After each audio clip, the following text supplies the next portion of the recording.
Now, St. Josaphat is quite an interesting figure who was seeking to unite the Eastern and the Western churches. And one of the interesting parts about this man is he's quite hated by some in the East.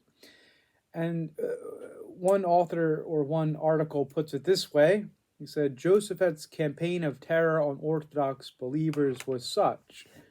He imposed on them an artificial religion, left them powerless to protest their loss of faith to papal domination, and he used terror tactics to get Orthodox priests to abandon their ancestral faith. And the interesting part about this, he goes on and he says he received his just reward. He was beaten and stoned to death by outrageous believers.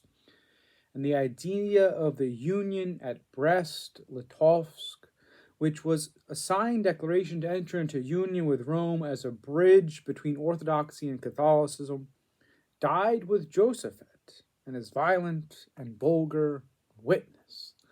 I think it was quite interesting of those words, and an interesting part about saints, they're not always perfect, but they die perfectly. And this is the interesting part about sanctity and sainthood. And to know the whole story is always a bit tricky.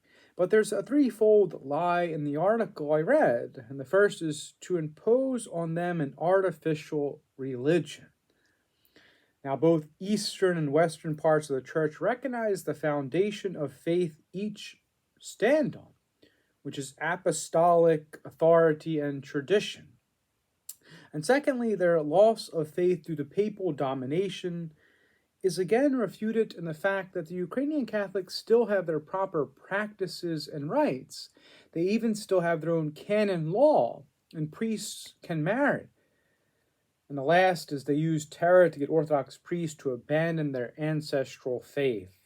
Now, I'm not sure about the terror tactics used, but I am certain about the ancestral faith, which was certainly not abandoned.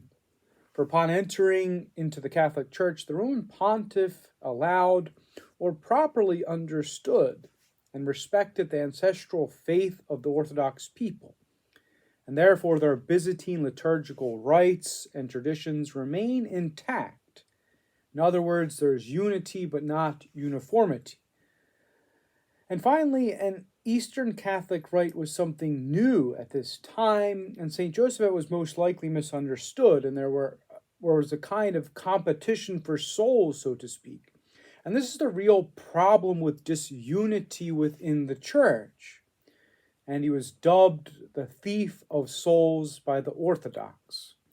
And finally, at the end of this man's life in 1623, he was brutally attacked by a mob, and his head was cleaved with an axe, and he was thrown into a river.